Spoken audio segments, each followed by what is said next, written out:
Hello दोस्तों, मैं हूं अमरदीप सिंह। आप सभी का स्वागत करता हूं अपने यूट्यूब चैनल सीजीपीएससी नॉलेज में।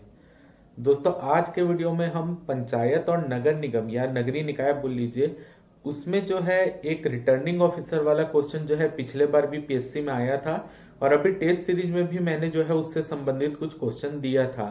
तो ये रिटर्निंग ऑफिसर होता क्या है, इसके अलावा और कितने ऑफिसर शायद पीठासीन अधिकारी होते हैं, सहायक रिटर्निंग ऑफिसर होते हैं, कौन कौन से ऑफिसर होते हैं और कौन सी पंचायत के लिए कौन सा ऑफिसर की नियुक्ति की जाती है मतदान कराने के लिए, ये सब पार्ट हम आज के वीडियो में कवर करेंगे। अगर आपको वीडियो अच्छा लगे तो वीडियो को जरूर लाइक कीजिए। तो चलिए चालू करते हैं हम। सबसे पहले हम देखते हैं, देखिए यहाँ पर मैं एक टेबल बनाया हूं। तो जो रिटर्निंग ऑफिसर होता है उसका काम ये होता है कि वो अपने क्षेत्र में मतदान को सुचारू रूप से संचालित करवाएगा। ठीक है, तो यहां पर मैंने दो पॉइंट लिखा है, एक है जिला पंचायत के लिए रिटर्निंग ऑफिसर और दूसरा लिखा है जनपद पंचायत, ग्राम पंचायत और नगरीय निकाय। नगरीय निकाय में आपका नगर निगम, नगर पालिका और नगर परिषद, नगर पंचायत तीनों आएगा। ठीक है, कौन कौन से? नगर निगम, नगर पंचायत और नगर परिषद। ठीक है, ये तीनों आएगा इस पॉइंट के अंतर्गत। तो सबसे पहले हम देखते हैं जिला पंचायत। ठीक है, तो जिला पंचायत के लिए जो रिटर्निंग ऑफिसर होता है वो होता है कलेक्टर या जिला निर्वाचन अधिकारी।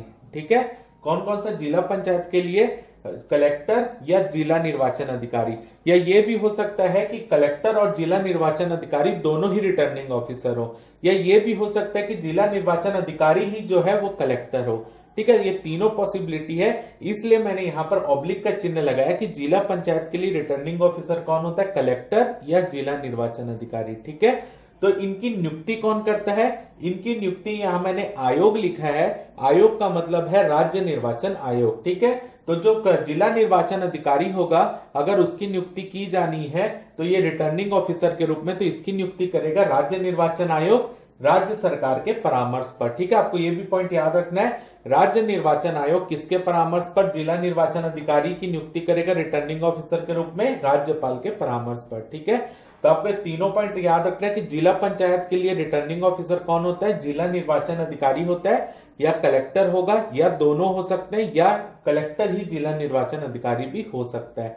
ठीक है, तो ये कौन? राज्य निर्वाचन आयोग और इनकी नियुक्ति करेगा किसके परामर्श पर? राज्य सरकार के परामर्श पर। यानी राज्य सरकार जिसको बनवाना चाहेगी वो राज्य निर्वाचन आयोग को सलाह देगी और राज्य निर्वाचन आयोग उसी को जिला निर्वाचन अधिकारी बना देगा। ठीक है, ये बात हो गई जिला पंचायत के लिए। ठीक है, तो एक जिला पंचायत में जो रिटर्निंग ऑफिसर बनेगा वो उस जिले के अंतर्गत, ठीक है, जो एक जिला पंचायत का एक रिटर्निंग ऑफिसर होगा। ठीक है, तो जो रिटर्निंग ऑफिसर जो भी बनेगा पूरे जिले के अंतर्गत जहां भी चुनाव होंगे पंचायत के वार्डों में भी, तो सबके लिए वो सबका प्रमुख अधिकारी वही होगा उस जिले में। ठीक है, अगला देखते हैं जनपद पंचायत, ग्राम पंचायत या नगरीय निकाय, नगर निगम, नगर पंचायत या नगर परिषद। ठीक है, तो इनके लिए जो रिटर्निंग ऑफिसर होता है, नॉर्मल क्या होता है, जो नॉर्मल बुक में लिखा रहता है, रिटर्निंग ऑफिसर नायब तहसीलदार की पद श्रेणी से नीचे का नहीं होना चाहिए। यानी अगर जनपद पंचायत, ग्राम पंचायत या जिला पंचायत, नगरीय निकाय, इनके लिए अगर रिटर्निंग ऑफिसर की नियुक्ति करना है तो वो कम से कम नायब तहसीलदार पद श्रेणी का जरूर होना चाहिए। ठीक है, तो आपको ये पॉइंट पिछले बार के पीएससी में भी आया था कि तो जनपद पंचायत का रिटर्निंग या ग्राम पंचायत का रिटर्निंग ऑफिसर जो है वो नायब तहसीलदार हो सकता है, तो जरूर हो सकता है, लेकिन नायब तहसीलदार पद श्रेणी से नीचे का व्यक्ति नहीं हो सकता, उससे ऊपर के अधिकारी हो सकते हैं। तो कौन कौन इस जनपद पंचायत या ग्राम पंचायत या नगरीय निकाय का जो रिटर्निंग ऑफिसर बन सकता है वो कौन कौन है? पहला डिप्टी कलेक्टर हो सकता है, दूसरा सहायक कलेक्टर हो सकता है, तीसरा अधीक्षक भू अभिलेख हो सकता है, चौथा सहायक अधीक्षक भू अभिलेख हो सकता है, पांचवा नायब तहसीलदार। यानी नायब तहसीलदार की पद श्रेणी से नीचे का नहीं हो सकता, उससे ऊपर के हो सकते हैं और ये अधिकारी हो सकते हैं। ठीक है, तो ये आपको याद रखना है, जनपद पंचायत, ग्राम पंचायत और नगरीय निकाय तीनों के लिए यही कंडीशन है कि जो भी व्यक्ति इसका यहाँ का प्रमुख रिटर्निंग ऑफिसर बनेगा वो जो है नायब तहसीलदार की पद श्रेणी से नीचे का नहीं होगा। ठीक है, अब देखते हैं कि यहाँ पर जनपद पंचायत या ग्राम पंचायत या नगरीय निकाय का जो रिटर्निंग ऑफिसर बनेगा उसकी नियुक्ति कौन करता है? तो इसकी नियुक्ति कौन कर सकता है? राज्य निर्वाचन आयोग कर सकता है बिना किसी की सलाह से। ठीक है, डायरेक्ट राज्य निर्वाचन आयोग नियुक्ति कर सकता है रिटर्निंग ऑफिसर की ग्राम, जनपद और नगरीय निकाय के लिए। दूसरा, अगर आयोग आयोग जो है यानी राज्य निर्वाचन आयोग जिला निर्वाचन अधिकारी को यह अधिकार देता है कि वह अपनी पसंद के रिटर्निंग ऑफिसर जनपद, ग्राम या नगरीय निकाय के लिए नियुक्त कर सकते हैं। तो वो जो है जिला निर्वाचन आयोग भी जो है इनकी नियुक्ति कर सकता है रिटर्निंग ऑफिसर की ग्राम, जनपद और नगरीय निकाय के लिए। ठीक है, अगर राज्य निर्वाचन आयोग चाहे तब। ठीक है, अगर राज्य निर्वाचन आयोग स्वयं इनकी नियुक्ति करना चाहता है तो वो भी कर सकता है, और अगर वो ऐसा करने के लिए जिला निर्वाचन अधिकारी को शक्ति देता है या उन्हें अधिकृत करता है तो जिला निर्वाचन अधिकारी भी इनकी नियुक्ति कर सकता है। यानी ये राज्य निर्वाचन आयोग और जिला निर्वाचन अधिकारी दोनों रिटर्निंग ऑफिसर की नियुक्ति कर सकते हैं। ठीक है, आपको एक चीज और इसमें नोट करना है कि एक ही व्यक्ति जो है वो एक से अधिक पंचायतों का रिटर्निंग ऑफिसर हो सकता है। मान लीजिए जैसे यहां पर हम देख रहे हैं जिला निर्वाचन अधिकारी जो है उसको वहां का मान लेते हैं दुर्ग जिले का भी एक ही रिटर्निंग ऑफिसर, एक ही जो जिला निर्वाचन अधिकारी है उसको बनाया जा रहा है, और वही जो है बेमेतरा जिले का भी रिटर्निंग ऑफिसर। तो एक ही व्यक्ति को दो जगह का रिटर्निंग ऑफिसर बनाया जा सकता है।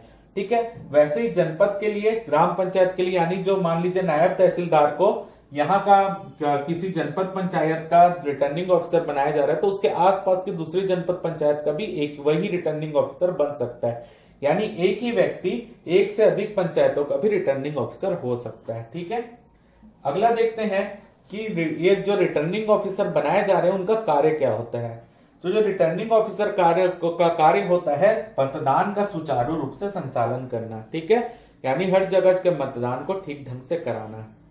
अगला देखते हैं कि सहायक रिटर्निंग ऑफिसर की नियुक्ति। देखिए, रिटर्निंग ऑफिसर जैसे एक जिला हो गया, एक जिले के अंदर बहुत सारे मतदान केंद्र होंगे। ठीक है, तो एक ही जो व्यक्ति है रिटर्निंग ऑफिसर वो पूरे जिले का तो ठीक ढंग से सुचारू अपना मतदान को ठीक ढंग से नहीं करा सकता, तो उसको किसी न किसी लोगों की सहायता की आवश्यकता होगी। तो रिटर्निंग ऑफिसर को चुनाव के सुचारू रूप से संपन्न कराने के लिए, ठीक है, अपने कुछ अधिकारियों की जरूरत पड़ती है जिसे कि सहायक रिटर्निंग ऑफिसर कहते हैं। तो रिटर्निंग ऑफिसर इन सहायक रिटर्निंग ऑफिसर की मदद से ही जो है अपने पूरे क्षेत्र में जो है चुनाव को अच्छे से संपन्न कराता है। ठीक है, तो सहायक रिटर्निंग ऑफिसर जो है उसका देखते हैं। तो सहायक रिटर्निंग ऑफिसर एक या एक से अधिक व्यक्ति हो सकते हैं। ठीक है, इनकी नियुक्ति कौन करेगा? राज्य निर्वाचन आयोग करेगा या जिला निर्वाचन अधिकारी कर सकता है, लेकिन जिला निर्वाचन अधिकारी तभी करेगा जब उनको राज्य निर्वाचन आयोग अधिकार देगा। ठीक है, जैसे कि हमने यहां पर पढ़ा था वैसे ही है कि एक या एक से अधिक व्यक्ति को सहायक रिटर्निंग ऑफिसर के रूप में नियुक्त किया जा सकता है। इनका काम क्या होगा? रिटर्निंग ऑफिसर को कार्यों में मदद करना होगा, और इनकी नियुक्ति कौन करेगा? राज्य निर्वाचन आयोग करेगा, या राज्य निर्वाचन आयोग यदि जिला निर्वाचन अधिकारी को अधिकृत कर दे कि वो इनके लिए सहायक रिटर्निंग ऑफिसर की नियुक्ति कर सकता है तो वो भी कर सकते हैं। तो राज्य निर्वाचन आयोग और जिला निर्वाचन अधिकारी दोनों इनकी नियुक्ति कर सकते हैं। ठीक है, तो ये हो गया सहायक रिटर्निंग ऑफिसर। अब हम देखते हैं पीठासीन अधिकारी क्या होता है। ठीक है, पीठासीन अधिकारी, ठीक है, जैसे देखिए एक जो जिला है उसके अंतर्गत बहुत सारे मतदान केंद्र आते हैं। ठीक है, एक वार्ड के अंतर्गत भी 2-3 मतदान केंद्र हो सकते हैं। तो हर मतदान केंद्र के लिए एक पीठासीन अधिकारी की नियुक्ति की जाती है। ठीक है, तो पीठासीन अधिकारी का काम होगा, मतदान केंद्र का जो प्रमुख होगा वो पीठासीन अधिकारी होगा। यानी हर मतदान केंद्र, आप देखे होंगे मतदान केंद्र 1, 2, 3 ऐसा करके बहुत सारे मतदान केंद्र बनाए जाते हैं। तो हर मतदान केंद्र में एक एक पीठासीन अधिकारी की नियुक्ति की जाती है। वो उस मतदान केंद्र में ही बैठकर जो है निगरानी करेगा और उस मतदान केंद्र में चुनाव को ठीक ढंग से संपन्न करवाएगा। ठीक है, तो पीठासीन अधिकारी मतदान केंद्र में होते हैं। इनकी नियुक्ति कौन करता है? इनकी नियुक्ति रिटर्निंग ऑफिसर करेगा। ठीक है, जो रिटर्निंग ऑफिसर यहाँ पर बनाए जा रहे हैं वो इनकी नियुक्ति करेंगे। ठीक है, और जिला निर्वाचन अधिकारी के परामर्श पर करेंगे। यानी जो रिटर्निंग ऑफिसर, जैसे मान लीजिए जनपद पंचायत के लिए किसी को पीठासीन अधिकारी हर मतदान केंद्र में बनाना होगा, तो जनपद पंचायत का मान लेते हैं रिटर्निंग ऑफिसर कौन है? नायब तहसीलदार है। तो नायब तहसीलदार इनकी नियुक्ति करेगा, लेकिन पहले किसका परामर्श लेगा? जिला निर्वाचन अधिकारी का परामर्श लेगा। ठीक है, तो जिला निर्वाचन अधिकारी के परामर्श पर ये रिटर्निंग ऑफिसर की जो है किसकी नियुक्ति कर देगा? पीठासीन अधिकारी की नियुक्ति करेगा। और पीठासीन अधिकारी कौन होगा?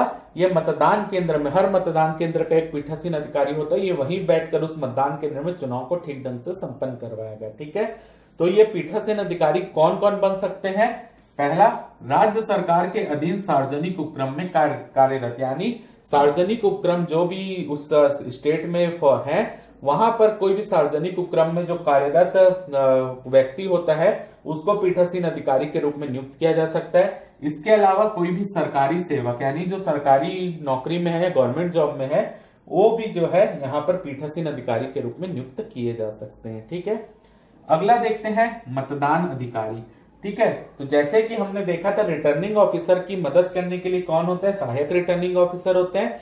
वैसे ही मतदान केंद्र में पीठासीन अधिकारी की मदद करने के लिए किनकी नियुक्ति की जाती है, मतदान अधिकारी की नियुक्ति की जाती है। ठीक है, तो ये मुख्य रूप से कौन है, पीठासीन अधिकारी की सहायता हेतु इनको नियुक्त किया जाता है।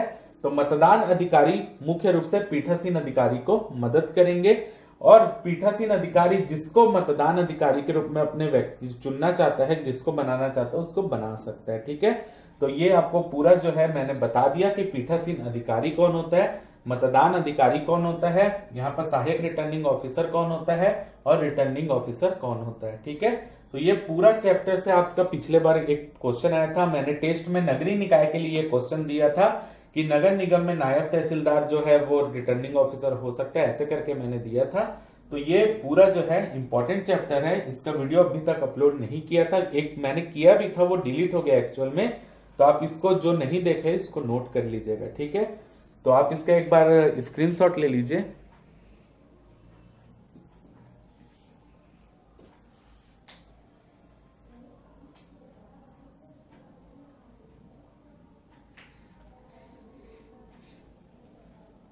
और यहां पर एक चीज मैं आपको और बताना चाहूंगा, जो भी हिंदी ग्रंथ अकेडमी की पंचायत और नगर पालिका वाली बुक से पढ़ रहे हैं, जो सुशील त्रिवेदी जी की शायद बुक है, तो उसमें बहुत सारे पॉइंट गलत दिए हुए हैं। तो उसको आप पढ़ते समय जो है वीडियो से एक बार जरूर मैच कर लीजिएगा कि कौन सा पॉइंट क्या है। अगर किसी भी पॉइंट में कुछ डाउट आता है तो आप पूछ सकते हैं, जैसे कि मैं आपको एग्जांपल के लिए बता दे रहा हूं, उसमें जो नगरीय निकाय के लिए जमानत राशि दी गई है वो भी गलत दिया है।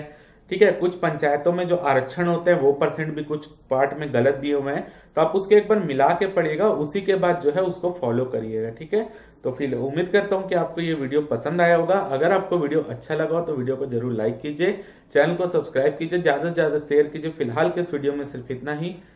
जय हिंद, जय भारत, जय छत्तीसगढ़।